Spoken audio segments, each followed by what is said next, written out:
gannaaw bu leen nuyoo ñu ngi leen di jaajëfal di leen bismillah tamit Kibaru Network seen bokka Pamane ab kibaar buñ jëlee wala ab waxtaan buñ jëlee si party leader and secretary general of United Democratic Party kii di Alhaji Ousainou Darboe waxtaan na te li nga xamante ne moom lañ garal si ab waxtaanam di ngeen ko dégg si xibaar bi gannaaw moom bu mu waxee nag am keneen koo xamante ne waxtaan na kii di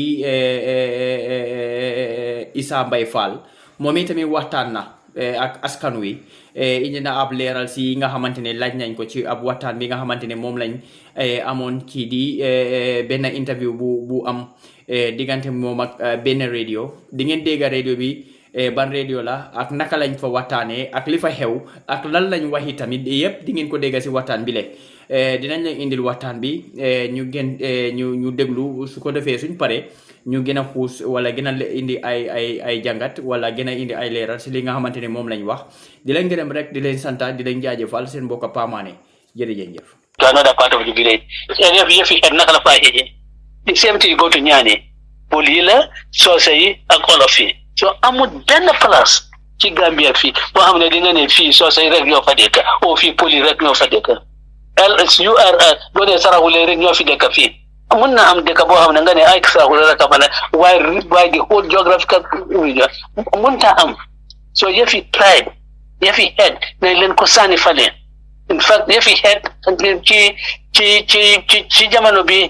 la gën a di ko gën a wax te xëy na yeneen nag dafa nekk in the imagination and yeneen nag dañ ko use for political gains loolu tax ñu ko use soo buggee demonize nit nag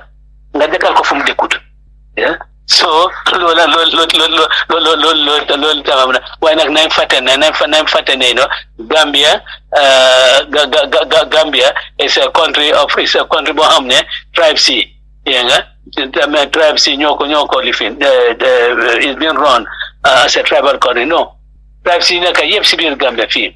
ñëpp moom Gambia bi amul benn tribe benn head koo xam ne moo gën a fort yeneen head yi amut ko there are no second class citizens here we are all equal so xam nga man amoon na jamono suma pa bi ki ma yar P.S. Ndiaye Wolof la leader political party waaye xam nga time boo day denkalante rek nga dégg soosey ne woon ne ñu njambakataan surwa ay suma sambu jàng waaye loolu dañ daan kalante waaye léegi nag am na yoo xam ne lii dañ ko use pour damage nit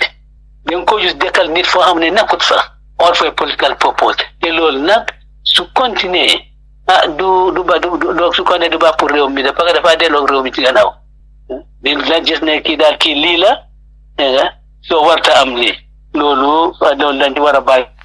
suñ xel te ñu make sure ne mais from not only 2025 but 2026 why throughout suñ existence every Gambian nay make sure ne yëfi tribe moom buñ ko fi waxaat nay make sure ne su ñoo wax about tribe yes pour sa culture pour advance sa culture pour wone sa culture mun nañ ko def loolu waaye mun nañ ko def ne dama ko def pour mun a am pour mun a control government or pour mun a make sure ne this other group of people do not have the mandate of the Gambian people loolu dafa ñaaw te loolu we must all fight against it and I want to appeal to all of us leaders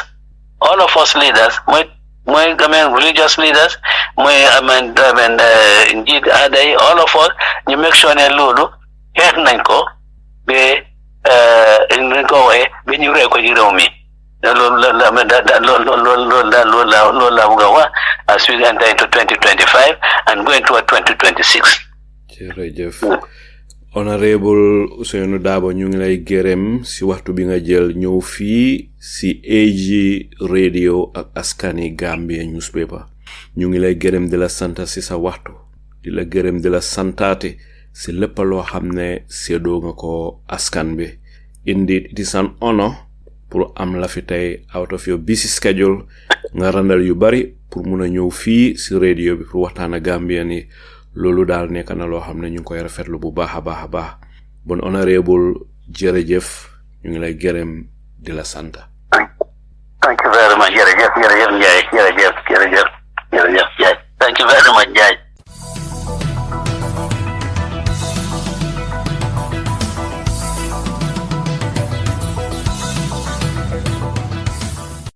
mbokk yi gannaaw boo xamee ne honorable Ousainou Darboe wax na ba pare fim ne ñu daldi dem jëli honorable Essa Mbaye Fall. Honorable Fall,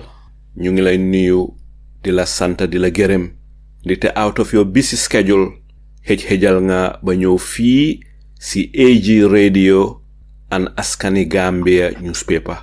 ñu ngi lay gërëm di la sant di la yaatal fii si AG Radio fim nekk ñu daldi la mee rek nga daldi wax jëmale ko si peace di jàmmoo ak buga sa réew di te loolu mooy liñ gën a soxla di ñu ñëpp Gambian leen fi mu nekk ma dal di la jox mic bi jërëjëf. Assalamu alaikum askani Gambia. Assalamu alaikum baringol. My brother, dama ñaan ngeen balal ma wax ci angale parce que li ma bëgg a wax yépp duma ko mëna wax ci làkk yi ñoo làkk Gambie yépp. Go ahead. So ma wax ko rek ci angale su ko defee nga xam ne later di conversation bi su dee conversation dina am nit ñi mun nañ ko discuss in other languages. So ma ne greetings to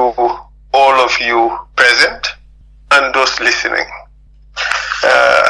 I speak to you in the name of peace, love, and unity. But first of all, allow me to thank the proprietor of Askani Gambia TV and Radio for inviting me to this important launching program,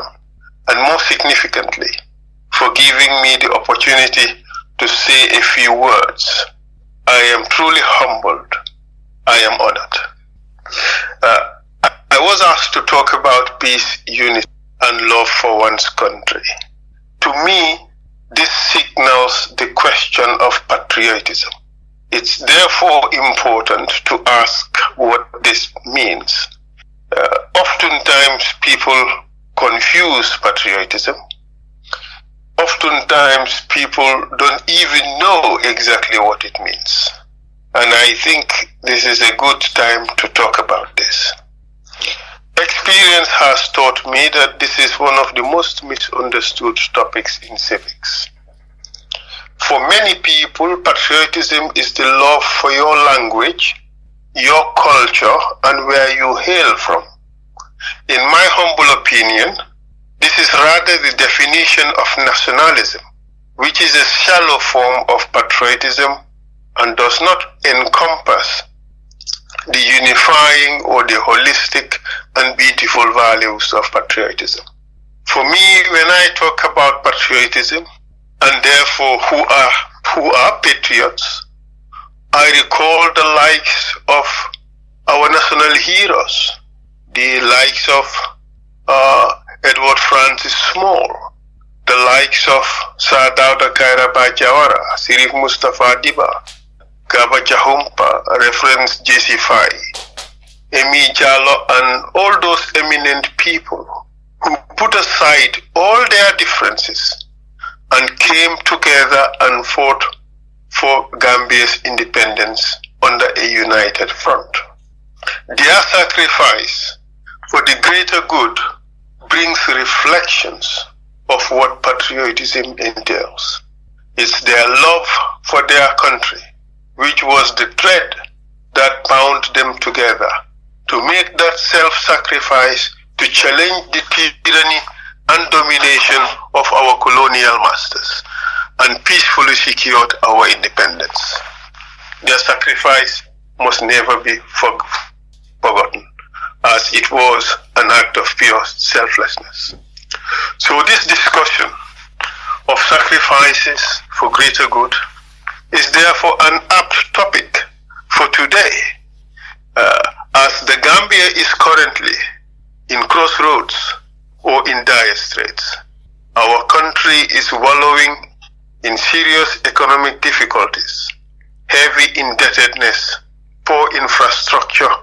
unaffordable cost of living, low wages, high unemployment, massive corruption, uncontrolled inflation, unbridled state capture, and the list of ills goes on and on. Every sector of the country is in a serious state of decline. In making reflections about patriotism, we cannot escape a conversation about these problems, as it brings to the fore the important questions of who we are as a people, what we stand for, and what are our aspirations. In a sense, what are our values? As our country is still, after 7 years, in the process of transitioning from dictatorship to a stable democracy, the name of your media company, Askani Gambia, is in fact not a coincidence in this conversation at all. It is rather a true exposition of the most topical issue that we have to deal with at the moment, as it is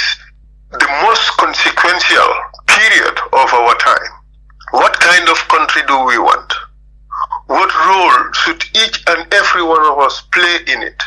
especially when we have a government that is far removed or disconnected from the needs of the people, or a government dominated by self-interest or works for the selected few? These issues also raise the question, who is a patriot? These are often looked at in the lens of parameters that divide instead of unite us. From my personal experience,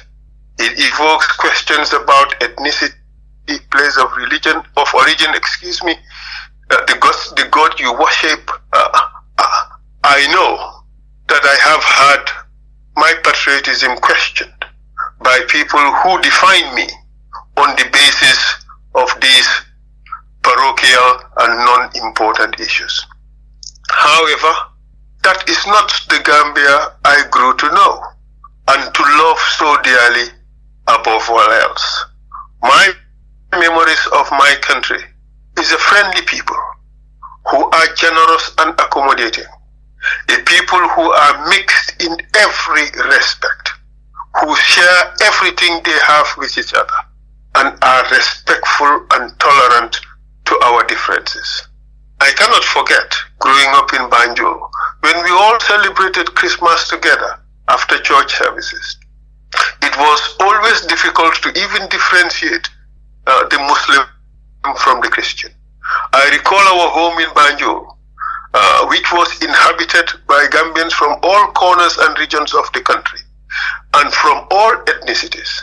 We shared everything together. We slept on the same beds, ate from the same bowls, and went to the same schools and exchanged clothes. But politics is dividing our country and tearing it apart. None of these issues that shows the seeds of division is a good example of patriotism. In fact, they are the direct opposite of patriotism.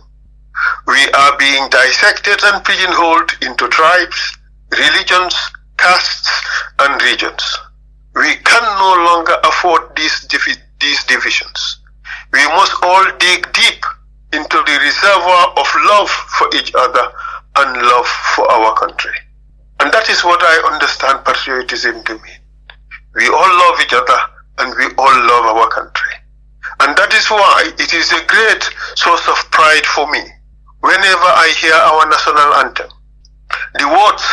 "For the Gambia, our homeland, we strive and work and pray that all may live in unity, freedom and peace each day." It says it all. It's a shame that this beautiful anthem is not sung on the radios every day to remind us Gambians about the commitment of our forefathers to ensure a peaceful, united and loving country. The values enshrined in our national anthem trump the problems of divisiveness, intolerance, selfishness and hatred. They elicit the true aspirations of a society living in complete harmony, the smiling coast of Africa. Patriotism can only be seen from this angle and cannot be defined by loyalty to a government or to a leader. Patriotism is supporting your country all the time and the government only when it deserves it. As such, when government leaders fail, as consistently happens in our country, to align with the values, wishes, and aspirations of the people, then the dissent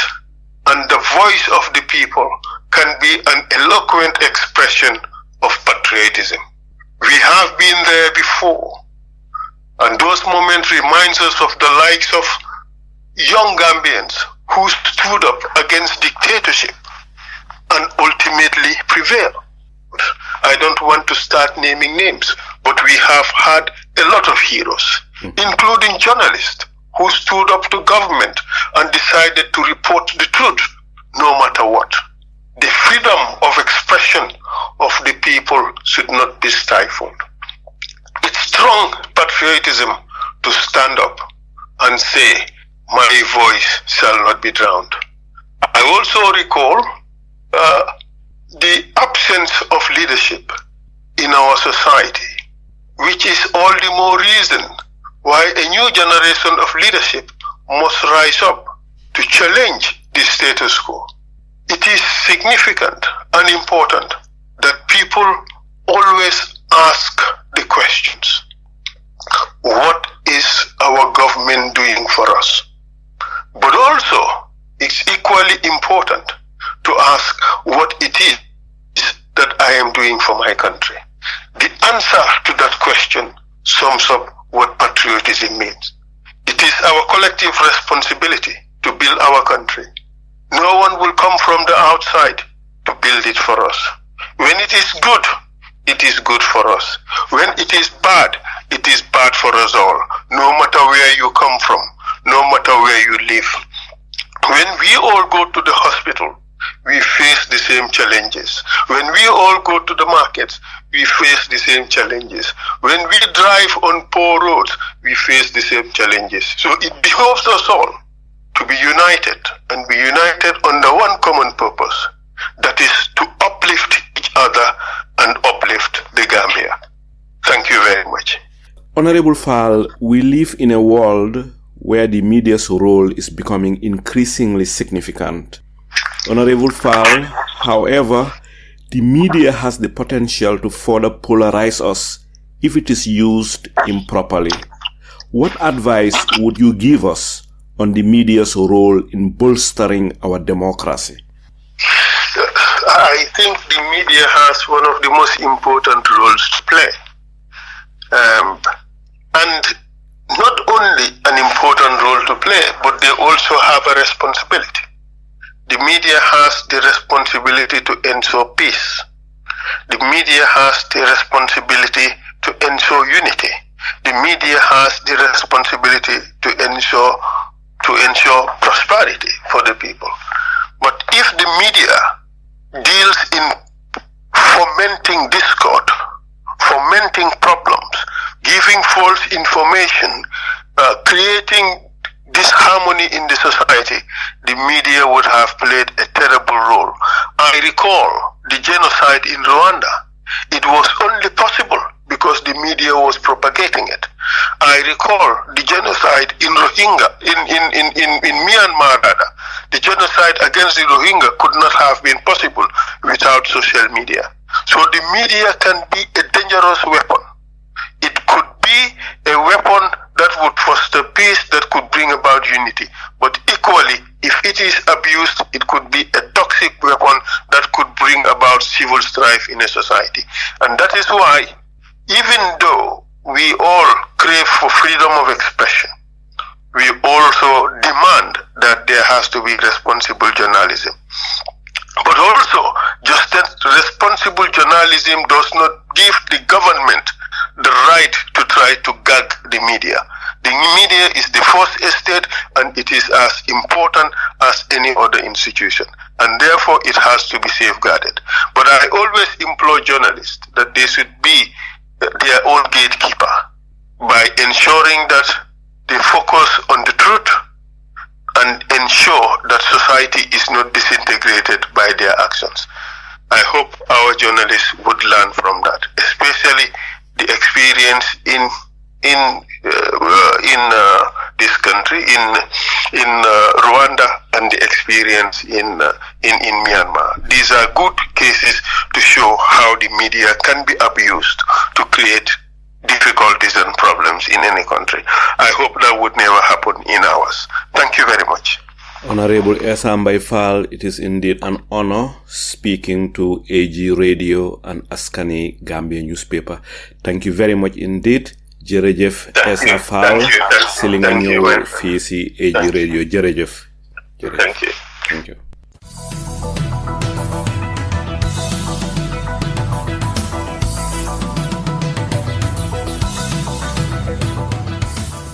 mbokk yi gannaaw bu dégloo honorable Essa Mbaye Fall ba pare fi mu nekk du def lu dul dal di dem jëli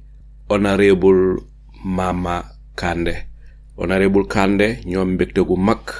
di la gërëm di la santa di rafetlu bu baax a baax sa teewaay fii fi mu nekk ñu dal di la may rek nga wax lépp loo bugg a wax jëmale ko si jàmmoo ak bugg a suñuy réew. jërëjëf Brother Saliou auzu billahi min al-shaytani rajim bismillahi rahmani rahim alhamdulillahi rabbil alamin alhamdulillahi rabbil alamin alhamdulillahi rabbil alamin. First of all maa ngi lay congratulate ñi nga bokkat liggéey ak ñi nga bokkat xelaat ba create medium bi ak newspaper bu ñoo war a launch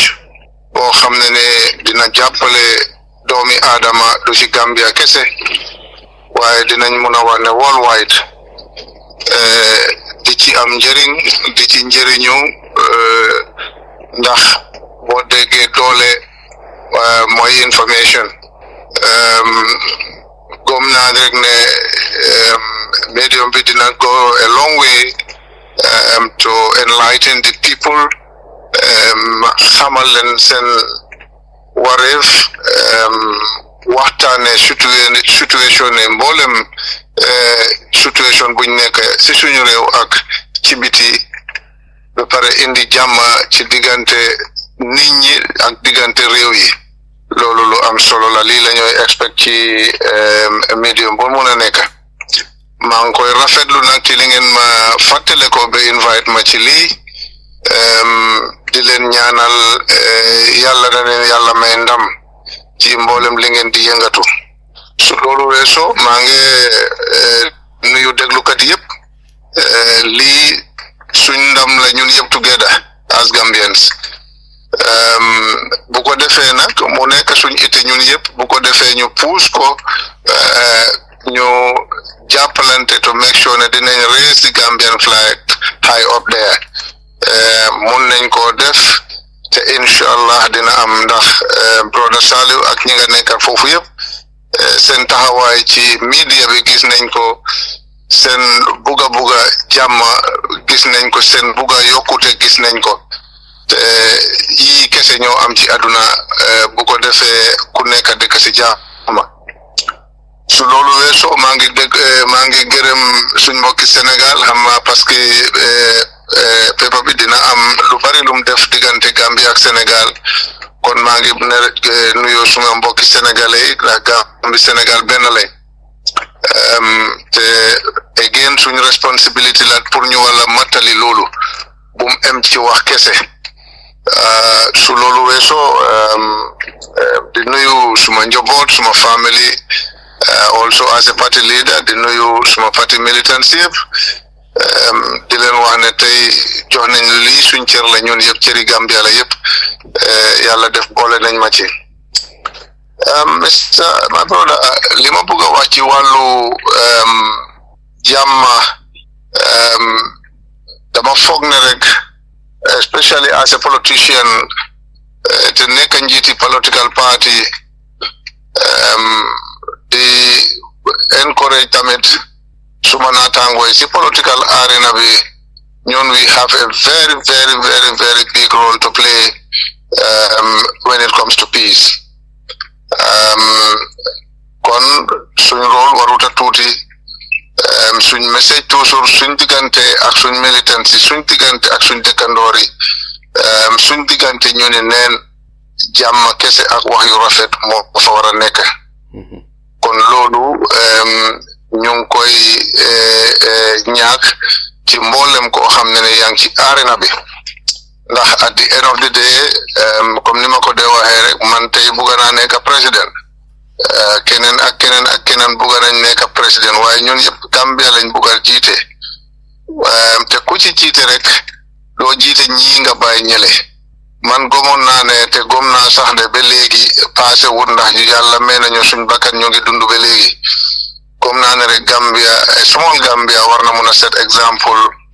ci wàllu unity ak déggoo ak développement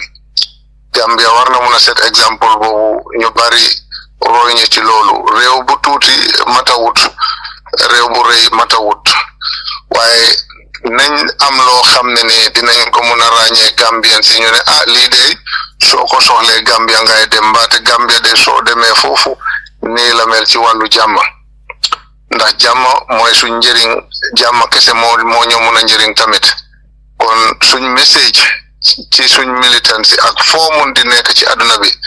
dafa war a nekk jàmm especially ñun di political leaders di ñaan Gambien si tamit ay wax yu ñaaw suñu diggante ñu ne neen especially si social media bi duñu yokka dara daf ñooy xeeblu rek ku foog ne soo waxee lu ñaaw ci doomi aadama si sa moromi doomi aadama especially si social media bi dang ci am ndang déedéet danga am dellu te gannaaw ndax at the end of the day fii dara yàggu fi ñun yëpp dañ gane si dañ dee wax ne rek lu la nuyu rek tàggu na la kon ku nekk war nga mun a jël responsibility nga bàyyi fi li gën a rafet bu ko defee ñu mun laa fàttaliku ci loolu tey ñu ngi fàttaliku si ay njiit yu bari di leen ndamoo dafa am loo xam ne dañ ñu ko bàyyee fii kon gisuma benn reason lan moo tax ñun tamit mënuñoo def loolu ba ëllëg suñ doomi suñ sët yi oo ñëw ëllëg ñu fàttaliku ñu ci fekkal lu rafet la ñu fàttale ko lii bugga naa ko wax suma naataango politician si du dem si suñ militant si ñu ni neen sànni wante xeer amen politique dafa mel ni kal dañ ko war a kalante waruñoo create enmity noonoo suñu diggante te di wax militant si ne ñu ñàkk a bokk parti miinu ne ñun noonu lañ ku nekk am nga sa idea ku nekk am nga sa xalaat soo gisee ñu ne démocratie miinin ku nekk am nga right bokk fu la neex kon politique bu mu indi noonu suñu diggante ñu ne nen di ko encourage ci Gambien si na ñu bàyyi xel ci loolu torop because gis nañ fi façon politique bu nekk loolu yëpp jaru ko te xam naa radio bi ak newspaper bi dinañ ci mun a taxawaay bu dëgër bu ko defee ñu enlighten nit ñi xam ne politics du saaga politics du dog dëkkandoor politics du dog ay mbokk politique du fen ku bugg a wax loolu o ku bugg a def noonu ku moo mel noonu kon nañ bàyyi xel ci loolu ñu xam ne ñun yëpp benn lañ ñun yëpp benn Gambia bi lañ bugg a gis boo développe whereby ci benn bor feel na we can come together ñu ekkati bor bi feel ren bu président bi oote fii national dialogue Gambian political party leaders yëpp a demoon demuñ foofu ngir dañu xiif demuñ foofu ngir uti place waaye di nga gis ne kon unity suñ ko oote rek gom naa ne ku nekk ne bugg na gis loolu moo tax ñëpp daw dem uyu ji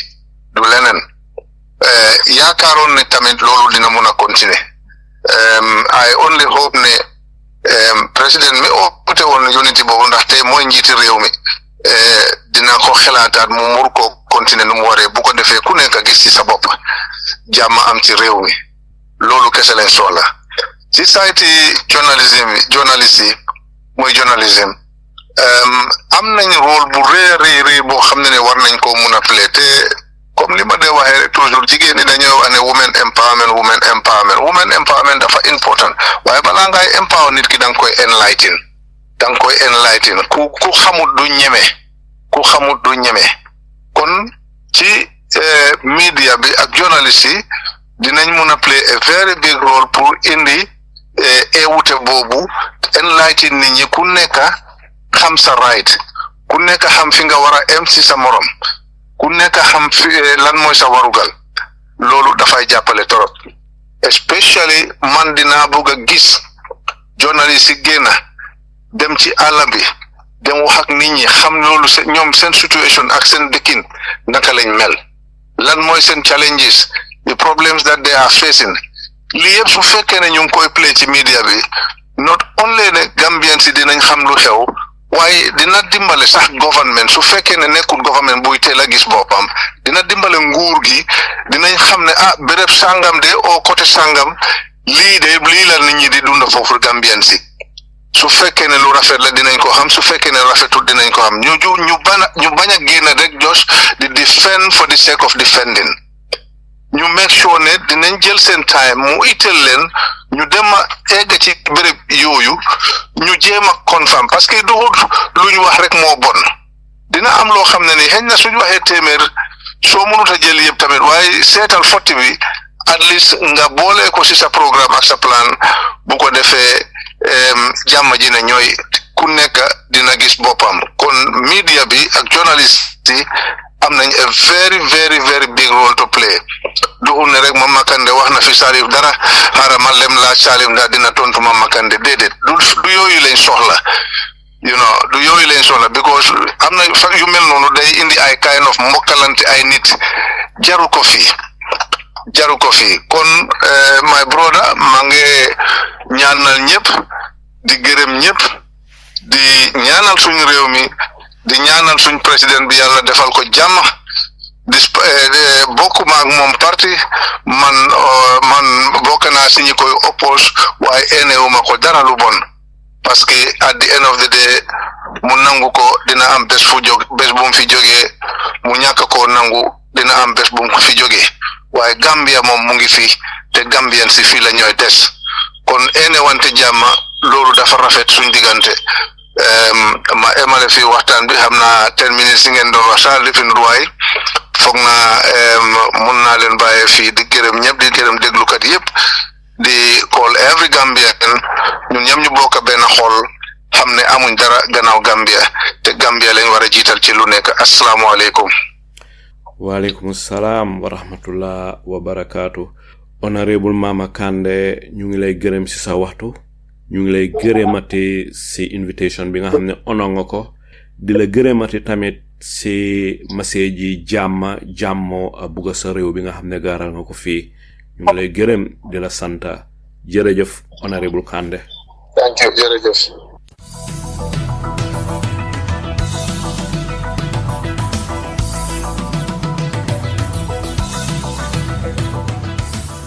mbokk yi gannaaw boo xamee ne honorable Mama Kandeh dal dina wax fi mu nekk ñu dal di ànd ak yéen dal di dem jëli Dr. Baye Birane Jagne moom mu ngi yëngu si parti bi nga xamee doy Dr. Jagne maa ngi lay nuyu di la sant di la gërëm di rafetlu bu baax a baax li nga honor sun invitation ñëw fii si AG radio ak Askani Gambia newspaper fi mu nekk ñu daldi la may rek nga daldi gaaral kàddu baati jàmmo ak bugga sun réew. asalaamaaleykum wa rahmatullah. Mr. Njie maa ngi laa nuyu di la sant suñu borom bi bés bi fekkee nii bés bu màgg si rajo si Gambia ak àdduna si AG radio ñoom ñemee ko Askani Gambia bi radio ak newspaper. li nga taxawal ni tey macha allah yal na la yàlla jàppale ba nga egg fi nga bëgg yal na màgg ba nekk télévision station. amiin sa taxawaay gis ko te ku lay déglu rek war naa kontaan sa mbir te yow comme ni ko Pandiri daan defee rek ñu ngi bëgg rek mooy pour dëkk bi nekk am jàmm ñu juboo nekk ci jàmm ndax ñu am suñ dañuy wax naataango ñu am suñ koom-koom bu mut sikk génn si coono bi nekk alhamdulillah kon nag yal na la jàppale bi nga egg fi nga bëgg amiin ñuy ñaax Gambien ñi rek may nuyu askan bi ñoo déglu di leen ñaax ñuy déglu saret bi nga sampani dikte man xam naa ne lu baax rek nga fay wax loo xam ne dafay mbokk yi ñoo déggandoo li nga xamante ne moom la parti leader secretary general United Democratic Party kii di Alhaji Ousainou Darboe lu mu wax ak kii di Essa Fall lan la si teg jot na nag ñu bàyyante xel jot na nag ñu xam ne réew mi fu mu toll nii suñu loxo la nekk jot na nag ñu xam ne keneen du dogal si biir réew mi ku dul ñun askan wi Adama Barrow ak nguuram ñun yépp képp ki si ñun xam nañ ne faalewul Gambian si képp ku si ñun xam nañ ne toppatoowul Gambian si Adama have no regards for the Gambians te jot na nag ñu xam ñu ñooy kan te jot na tamit ñu xamal Adama ñun ñooy ñan lii nag mooy mbir mi ñun dañ war a xam ñun ñooy kan te ñu xamal Adama yi tamit Gambian si ñooy ñan loolu naka lañ koy defee nañ jël suñuy matuwaay nañ fexe ba ñu am carte yi nga xamante ne moom la ñuy teggee Adama Barrow te bu sandi carte jotee ñu jëlee fa Adama teg fa koo xamante ni moom mooy jëmal réew mi kanam ndax njiit yi di wax nii yépp suñuy tur la ñuy waxee njiit yi di wax nii yépp pour suñ jëm kanam moo tax ñuy wax Adama nag indi nañ ko yaakaaroon nañ ne dina doon keneen ku lum doon nii amoon nañ ci moom yaakaar tey bu demee ba muy dox ci safaan bi kon jot na nag ñu ni tamit ñu taxaw ñu won Adama ne yoon bii nga jël nii du yoon boo xamante ne ñu yaakaaree woon nañ ko yoon bii nga jël nii du yoon boo xamante ne ñun loolu lañ ko bëggee woon waaye Adama du xam loolu fekk ñun taxawuñ ñu won ko Adama du xam loolu fekk ñun taxawuñ ñu jël suñuy matuwaay ñu am pas-pas te jëm lii di sandi karta ñu jëlee fa Adama Barrow kon mbokk yi maa ngi leen di ñaan nañ lii du mbiru diw la wala diw la lii mbiru Gambia la te mbiru askan wi la mbiru responsibility la te benn mënu dem bàyyi beneen kon lu am solo rek mooy nañ fexe ñu boole suñuy xel ak suñuy xalaat ñu boole suñ doole su ko defee ñu gën a overcome Adama Barrow te ñu indi leneen keneen koo xamante ne moom mooy am yéegi askan wi te mooy am soxlay askan wi ndax Adama xamuñ suñ soxla Adama xamul ndax xiif nañ ndax mar nañ ndax ñu ngi nelaw wala nelawuñ Adama Barrow faalewuñu te toppatoowul askan wi Adama lu ko ñor rek mooy Adama Barrow ak ñii nga xamante ne ñoom ñooy ay ñu ko jege kon nag nañ leen bàyyi xel bu baax ñu xam ne am na leneen lu ñu war lu dul di dagasante wante di saagante wala di xiiroo wala di ŋaayoo di leen gërëm rek di leen sant di leen jaajëfal seen mbokk Pa Mané jërëjëf